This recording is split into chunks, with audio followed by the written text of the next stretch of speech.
I was staring at $847,000 on a bank statement I'd never seen before when my wife Jennifer walked through the front door with divorce papers in her hand. "Tyler," she said, not even looking at me, "I'm filing for divorce, just like that." After 35 years of marriage, she announced it like she was telling me we were out of milk. "My name is Tyler Anderson, and I'm 58 years old. 3 hours earlier, I thought I knew everything about my life. My wife handled our finances, I worked as a mechanical engineer for 30 years, and we lived a simple, modest life. Now I was holding a bank statement with more money than I'd ever imagined, and my wife was handing me papers to end our marriage. "What are you talking about?" I asked, still clutching the statement behind my back. She sighed like I was being difficult. "I've been thinking about this for a long time. We've grown apart. I need something different." "Different how?" "I need someone who challenges me, someone with ambition." She handed me the papers. "Eric and I have been seeing each other for 2 years now. He owns his own consulting firm. He's going places." Eric Mason. I knew him vaguely. Some guy she'd met at her book club. 47 years old, never married, drove a BMW, the kind of guy who wore cologne to the grocery store. 2 years? The bank statement crinkled in my grip. "You've been cheating on me for 2 years?" "I wouldn't call it cheating. Our marriage has been over for a long time, Tyler. You just didn't notice." That hurt. Maybe because part of me wondered if it was true. I'd been coasting lately, working in my shop, watching TV, not paying attention to much. When you're married that long, you stop looking for problems. "What about our finances?" I asked. "The house?" Jennifer's face changed. She got that calculating look she used to get when she was balancing the checkbook. "Well, let's be realistic here. You have your pension from the plant. What, $2,800 a month? I've been managing everything else, but there's not much. The house has some equity. We'll split things fairly." Fairly. I looked down at the bank statement in my hand. $847,000. In an account I didn't know existed. "I've already talked to a lawyer," she continued. "Given your limited income potential at your age, and the fact that I'll need to rebuild my life, I think 65-35 is reasonable." "In whose favor?" "Mine, obviously. I'm younger. I have more earning years ahead of me." She'd already filled everything out. Already decided my future for me, just like she'd been doing for 35 years, apparently. After Jennifer left that day to go to Eric's place, I sat in my kitchen and spread that bank statement on the table. First National Bank. An account in Jennifer's name with our address. $847,000 in something called a money market account. This had to be a mistake. We were paycheck to paycheck people. We drove used cars, didn't take expensive vacations, lived in the same modest house for 20 years. Jennifer was always talking about being careful with money, clipping coupons, waiting for sales. But if we were so broke, how was she planning to hire a divorce lawyer? How was she so confident about rebuilding her life? I started going through her desk. Jennifer had always been organized, kept everything in neat files, but she'd been sloppy lately, probably distracted by Eric. The first drawer had the usual stuff: insurance papers, warranty cards, old bills. But the second drawer was locked. I'd never noticed that before. In 35 years of marriage, I'd never tried to open that drawer. Why would I? Jennifer handled all our paperwork. She said it was too complicated for me to worry about. I found the key taped to the bottom of her jewelry box. When I opened the drawer, I found a whole world I never knew existed. Bank statements, dozens of them. Different banks, different account types. First National, City Trust, American Securities, some going back years, stock portfolios, mutual funds, certificate deposits. Numbers that made my head spin. I grabbed a calculator and started adding. The money market account was just the beginning. There was $1.2 million in stocks, $890,000 in bonds, $2.1 million in something called real estate investment trusts. More accounts I didn't even understand. When I finished adding it all up, I had to check my math 3 times. $8.2 million. $8.2 million.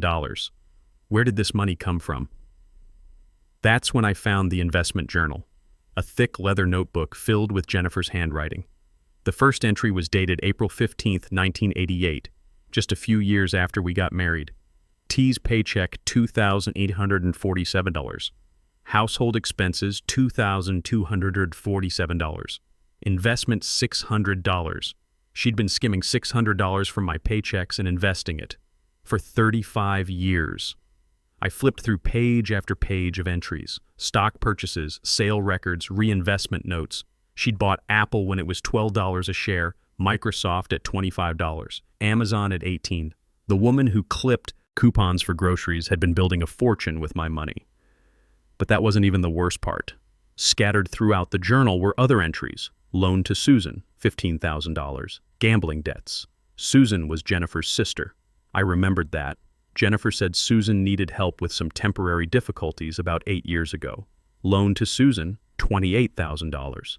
Gambling debts. Loan to Susan, $44,000. Gambling debts. Loan to Susan, $93,000. Gambling debts. Page after page of loans to her sister. Money for gambling losses. Shopping debts. Failed business ventures. Over the years, Jennifer had given Susan more than $180,000 of what I now realized was my money. I sat there in my kitchen, surrounded by 35 years of financial records, feeling like I'd been living with a stranger. The woman who told me we couldn't afford a vacation had been managing millions. The woman who said we needed to be careful with money had been gambling it away on her sister's poker habits. And now she wanted to divorce me and take 65% of everything. Everything I'd earned but never knew I owned. That's when I stopped feeling hurt and started feeling angry. Real angry. Jennifer thought she was so smart. She thought she could use my money to build her nest egg, then dump me and walk away with the majority of it. She thought I was just some dumb blue-collar guy who wouldn't figure it out. She was wrong about a lot of things, but she was especially wrong about that. The next morning, I called in sick to my part-time consulting job and spent the entire day going through every piece of paper in Jennifer's desk. I made copies of everything: bank statements, investment records, that damn journal with all her notes. By the time I was done, I had 3 boxes of evidence. But I needed to be smart about this. Jennifer had been planning her exit strategy for who knows how long. She had a lawyer, she had Eric lined up as her new life, and she thought she had me figured out as some clueless old fool who'd roll over and accept whatever scrap she threw at me. I needed help. Professional help. Ryan Carter was the best divorce attorney in the city. I knew this because when my old supervisor got divorced 5 years ago, he hired Ryan and walked away with his house, his retirement, and custody of his kids. His ex-wife had tried to take him for everything, but Ryan turned the tables on her. Ryan's consultation fee was $500. A week ago, that would have seemed like a fortune. Now I knew better. His office was in one of those fancy downtown buildings with marble floors and glass elevators, the kind of place that screams expensive. Ryan himself was a sharp guy in his 40s, perfectly pressed suit. Everything about him said winner. "Mr. Anderson," he said, shaking my hand with a firm grip, "I understand you're facing some challenges in your marriage." That's one way to put it. I spread the financial records across his massive conference table. Bank statements, investment portfolios, Jennifer's handwritten journal. 3 boxes worth of evidence that my wife had been living a double life for 35 years. Ryan went through everything methodically. He didn't react much at first. I guess when you're a divorce lawyer, you see all kinds of financial deception. But when he got to the investment journal and started reading Jennifer's notes, his eyebrows went up. "Your wife is quite the investor," he said. "Conservative estimates put this portfolio at $8.2 million. She's been very sophisticated about diversification, timing, risk management. This is professional level work, and she wants to give me 35% in the divorce." Ryan leaned back in his leather chair. "Mr. Anderson, let me explain something about marital property law in this state. Any income earned during the marriage and any assets purchased with that income are considered joint marital property. It doesn't matter whose name is on the account. What does that mean? It means this money was built entirely from your income during the marriage. Every dollar of it. She can't just decide you get 35% of your own money." I felt something loosen in my chest. "So I have a case?" "You have more than a case. You have a slam dunk." Ryan tapped the journal. "Your wife made several critical legal errors. First, she failed to disclose these assets in her initial divorce filing. That's considered fraud. Second, she's claiming the marital assets are minimal when she knows they're worth over $8 million. That's perjury. What about the money she gave her sister?" Ryan flipped through the pages documenting Susan's gambling debts. "This is what we call dissipation of marital assets. She gave away $180,000 of joint property without your knowledge or consent. In a divorce, that comes directly out of her share. And the boyfriend? Adultery doesn't affect property division in this state, but it does affect credibility. A judge isn't going to look kindly on someone who's been cheating for 2 years while secretly hoarding millions. I was starting to feel something I hadn't felt in months. Hope. So what's our strategy? I asked. We're going to give your wife exactly what she asked for, a fair division of assets.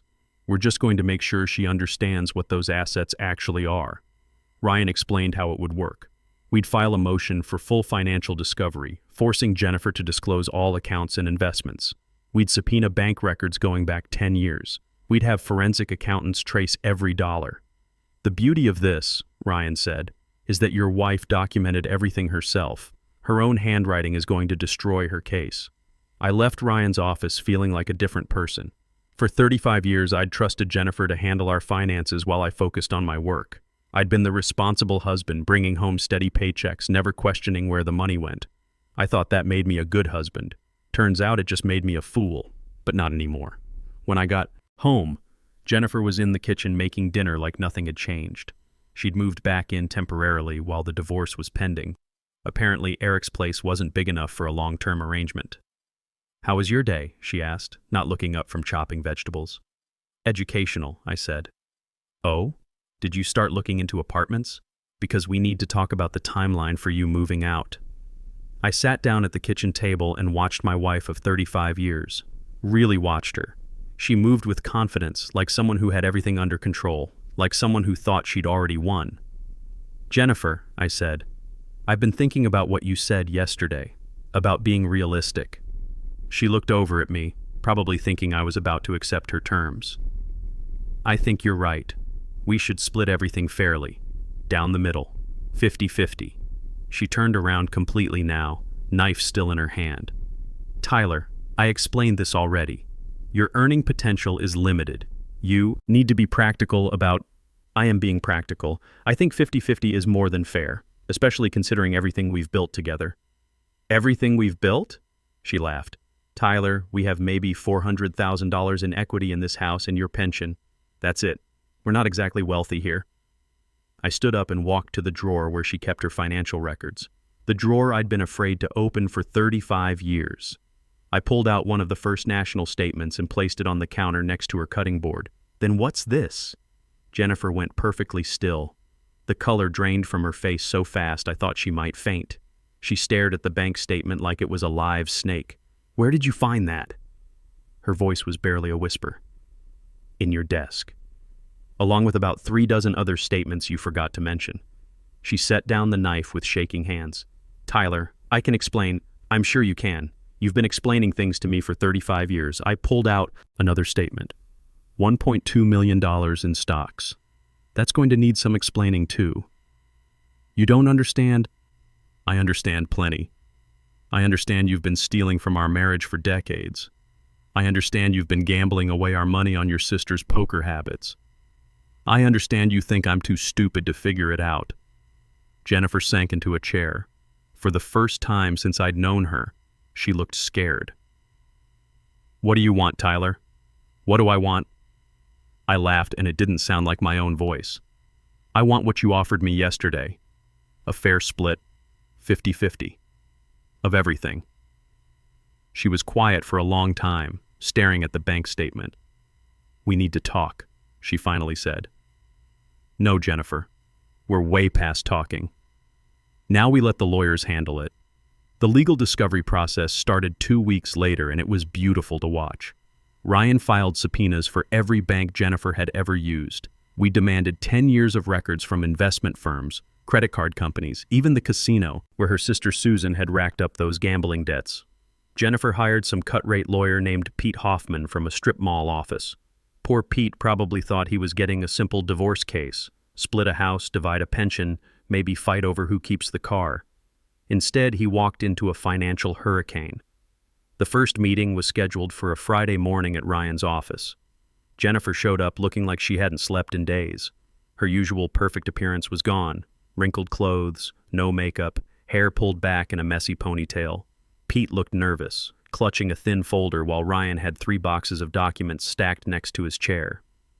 "Let's start with full financial disclosure," Ryan said, sliding a thick packet across the table. As required by law, both parties need to provide complete documentation of all assets, debts, and income sources. Pete fumbled through his papers. Well, as we stated in our initial filing, the marital assets consist primarily of the family home with approximately $180,000 in equity, Mr. Anderson's pension valued at roughly $350,000, and minimal savings accounts totaling less than $15,000. Ryan didn't even blink. He opened the first box and started laying out bank statements like he was dealing cards. That's interesting, because our investigation has uncovered several significant omissions in that assessment. I watched Jennifer's face as Ryan methodically displayed the evidence. First National Bank, City Trust, American Securities, account after account that she'd somehow forgotten to mention to her own lawyer. This appears to be a money market account in Mrs. Anderson's name containing $847,000, Ryan said. Were you aware of this account, Mr. Hoffman? Pete's face went white. No, this wasn't disclosed to me. And this stock portfolio with Charles Schwab, currently valued at $1.2 million, also undisclosed? Jennifer, Pete whispered, what is this? But Jennifer wasn't talking. She was staring at the table, like she could make the evidence disappear through willpower alone. Ryan kept going. Real estate investment trusts, $2.1 million. Municipal bonds, $890,000. Certificate deposits, $674,000. Each statement hit the table with a satisfying slap. The total marital assets appear to be approximately $8.2 million, not the $545,000 your client claimed. Pete looked like he wanted to crawl under the table. Mrs. Anderson, I need to speak with you privately. Oh, we're not done yet, Ryan said. He pulled out Jennifer's investment journal, the one with 35 years of her handwritten notes. This is particularly interesting. A detailed record of systematic investment of Mr. Anderson's income without his knowledge dating back to 1988. He flipped to a marked page, April 15, 1988. T's paycheck $2,847, household expenses $2,247, investment $600. It appears Mrs. Anderson has been documenting her deception for decades. This is also interesting, Ryan continued, turning to another section. Multiple large cash transfers to one Susan Martinez, Mrs. Anderson's sister. $15,000 in March 2015 for gambling debts. $28,000 in August 2016. $44,000 in December 2017. The total appears to be $183,000 in undisclosed gifts from marital assets. Pete was frantically scribbling notes, probably trying to figure out how to salvage this disaster. We'll need time to review these documents and... Of course, Ryan said smoothly. Take all the time you need. In the meantime, we'll be filing motions to freeze all marital assets to prevent further dissipation and to hold Mrs. Anderson in contempt for perjury in her initial financial disclosure. That's when Jennifer finally spoke up. Tyler, please, can we talk about this reasonably? I looked at my wife of 35 years, the woman who'd been playing me for a fool while building a fortune with my money. The woman who thought she could divorce me and walk away with 65% of everything. Sure, Jennifer. Let's be reasonable. You give me accurate numbers, we'll split everything 50-50. You don't understand, she said, her voice getting desperate. This money, it's complicated. I've been managing it for both of us. You don't know how to handle investments like this. I think I'll figure it out. Tyler, I made this money grow. I turned your paychecks into millions. I deserve credit for that. Ryan leaned forward. Mrs. Anderson, let me clarify something. Investment management during marriage doesn't create separate property rights. Your husband's income was used to purchase these assets. The fact that you manage them well doesn't change who owns them. Jennifer's lawyer was looking through the documents, his face getting paler by the minute. Jennifer, we need to discuss a revised settlement offer. What kind of revision? I asked. Pete cleared his throat. Given the complexity of the financial situation, perhaps a 60-40 split in Mr. Anderson's favor would be appropriate. Ryan laughed. Mr. Hoffman, your client lied under oath about millions in assets. She secretly gave away $183,000 in marital property. She's been committing adultery for 2 years. We're not negotiating from weakness here. Then what do you want? Pete asked. Simple, I said. 85% of the marital assets to Mr. Anderson. 15% to Mrs. Anderson. Plus, she covers all legal fees and pays back the $183,000 she gave to her sister. Jennifer shot up from her chair. That's insane. Tyler, I won't accept that. Then we'll see you in court, Ryan said, where your own handwriting will be Exhibit A through Z. After they left, I sat in Ryan's office feeling something I hadn't experienced in years. Power. For 35 years, Jennifer had controlled every aspect of our financial life. She decided what we could afford, where we could go, what we could buy. She made me feel grateful for my $200 weekly allowance from my own paycheck. How do you think she'll react? I asked Ryan. She'll try to negotiate. When that fails, she'll get desperate. People who've been controlling everything don't handle losing that control very well. Ryan was right. Over the next few days, Jennifer tried everything. She called me crying, begging me to be reasonable. She showed up at my shop, promising we could work things out without lawyers. She even had her sister Susan call me, claiming Jennifer was just trying to protect the family's financial future. But the most interesting call came from Eric. Tyler, this is Eric Mason. I think we need to talk. Do we? Look, I know this is awkward, but Jennifer told me about the divorce proceedings, about the financial issues. You mean about the $8.2 million she forgot to mention? There was a long pause. She said you were being unreasonable about the settlement. Did she now? Maybe we could meet somewhere, hash this out man to man. I think there's room for compromise here. I almost laughed. Eric thought he was going to mediate our divorce so he could secure his sugar mama. Eric, let me save you some time. Jennifer lied to you about our finances just like she lied to me. The woman you thought was a struggling housewife is actually a millionaire. Was a millionaire. Good luck with that. I hung up. 3 days later, Jennifer called to tell me Eric had ended their relationship. Funny how romance dies when the money disappears. The final settlement conference was scheduled for the following month. Jennifer had fired Pete Hoffman and hired someone more expensive, but it wasn't going to matter. Ryan had built an airtight case, and we both knew it. She's going to cave, Ryan told me. The evidence is too overwhelming. Her own journal convicts her. And if she doesn't, then we go to trial and she loses even more. Judges don't like being lied to about millions of dollars. I was ready for either outcome. For the first time in 35 years, I was in control of my own life. The final settlement conference was held on a gray Tuesday morning in November. Jennifer showed up with her new lawyer, some hotshot from the city who probably charged $800 an hour. She'd also brought her sister Susan for moral support, I guess. Susan looked uncomfortable, probably knowing she was about to lose her personal ATM machine. Over the years, Jennifer had bailed her out of gambling debts, credit card disasters, and failed business ventures. All with my money I didn't even know we had.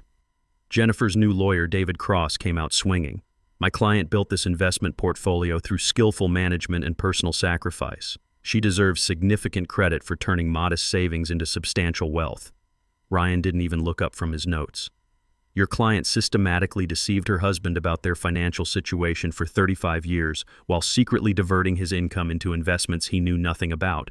She then attempted to commit perjury by hiding $8.2 million in assets during divorce proceedings. The investments were made from surplus household funds. Surplus? Ryan pulled out Jennifer's journal and read from it. March 12, 1995. Told T we couldn't afford vacation to Florida. Invested his bonus check instead, $4,200 into Microsoft stock. April 8, 1998. T wanted new truck. Convinced him to keep old one. Put truck payment money into Amazon IPO. Cross was scrambling through his papers, probably realizing Jennifer hadn't told him about the journal. My client was being financially responsible. Your client was lying, I said. For 35 years, she told me we were broke while she was building a fortune with my paychecks. Jennifer finally spoke up. Tyler, I was protecting our future. You never showed any interest in financial planning. Because you told me there was nothing to plan. You said we lived paycheck to paycheck. If you'd known about the money, you would have wanted to spend it. It was my money to spend. The mediator, a no-nonsense woman named Judge Patricia Webb, held up her hand. Let's focus on the facts. Mrs. Anderson, you've admitted to concealing substantial marital assets. You've also admitted to transferring $183,000 to your sister without your husband's knowledge. Is that correct? Jennifer's voice was barely a whisper. Yes. And Mr. Anderson, you're seeking what you consider fair compensation for this deception? I'm seeking justice, I said. My wife stole from our marriage for decades, gambled away our money on her sister's problems, then tried to cheat me in the divorce. I want 85% of the assets plus reimbursement for the money she gave away. Cross tried one last desperate move. Your Honor, Mr. Anderson lacks the financial sophistication to manage assets of this magnitude. Giving him control of $8 million would be irresponsible. That's when I lost it. Irresponsible? I'm a mechanical engineer. I've been managing complex systems for 30 years. I think I can figure out how to read a bank statement. Judge Webb looked at Cross like he'd just suggested setting money on fire. Counsel, are you seriously arguing that a man shouldn't control his own earnings because he's not sophisticated enough? I'm simply suggesting that Mrs. Anderson's proven investment skills. Mrs. Anderson's proven skills include fraud, perjury, and dissipation of marital assets. I don't think financial management is the issue here. The negotiations dragged on for 6 hours, but the outcome was never really in doubt. Jennifer's own journal had convicted her. Every entry proved she'd been deceiving me while building wealth with my income. The final settlement gave me 85% of all marital assets. About $6.8 million. Jennifer got the house, which still had a mortgage, her car, and whatever was left of her pride. The $183,000 she'd given to Susan came out of her share. When it was over, Jennifer sat in the conference room staring at the papers she'd just signed. Susan had already left, probably to figure out where her next gambling money was going to come from. Tyler, Jennifer said, not looking at me, I hope you're satisfied. Actually, I am. You'll regret this. You don't know how to handle this kind of money. You'll blow through it in 5 years, maybe, but it'll be my choice to make. She gathered her things and walked out of my life. After 35 years of marriage, our relationship ended with divorce papers and a property settlement. No tears, no apologies, no acknowledgement of what she'd done to me. But I wasn't sad. For the first time in decades, I was free. The divorce was finalized 3 months ago. Jennifer moved in with Susan, which I thought was poetic justice. She had to get a job at a department store to make ends meet. Her investment genius didn't help much when she only had $150,000 to work with. Eric never came back around. Funny how quickly love dies when the bank account empties. As for me, well, retirement is looking a lot different than I expected. I bought a nice condo downtown with a view of the river, got myself a new truck, a Ford F-150 I'd been wanting for years but couldn't afford. Took that vacation to Alaska I'd always dreamed about. But the best part wasn't the money. It was getting my life back. For 35 years, I'd been living according to Jennifer's plan. She controlled the finances, made all the major decisions, told me what we could and couldn't afford. I thought that was just how marriage worked. I thought being a good husband meant trusting your wife completely and never asking questions. I was wrong about a lot of things. Now I make my own choices. I decide how to spend my money, where to go, what to do with my time. And you know what? I'm pretty good at it. I even started a foundation to help men going through unfair divorces, the Tyler Anderson Foundation for Financial Justice. We provide legal funding for guys who've been financially abused by their spouses but can't afford good lawyers. There are more men like me out there than you'd think. Guys who worked hard their whole lives, trusted the wrong person, and got taken advantage of. I want them to know they don't have to accept being treated like they're worthless. Jennifer used to say I lacked ambition. She was wrong about that too. I just needed the right motivation to find it. I'm 58 years old, and for the first time in my adult life, I'm excited about the future. I have plans, goals, dreams that don't depend on someone else's approval. Jennifer spent 35 years building a fortune with my money while telling me we were poor. She thought she was so smart, keeping me in the dark while she played financial mastermind. But in the end, the person she was really fooling was herself. She thought she could control me forever, thought I'd never figure it out, thought I'd just accept whatever scraps she threw my way. She forgot one important thing about engineers. We're good at solving problems. And once we understand how something works, we can usually fix it. My problem was trusting the wrong person. The solution was simple. Stop trusting her. Best decision I ever made. Ever. Sometimes the people who claim to love you are the ones stealing your future, and the only way to get it back is to stop being afraid of disappointing them. The biggest mistake you can make is thinking that loyalty means letting someone else control your life. Real loyalty starts with being loyal to yourself.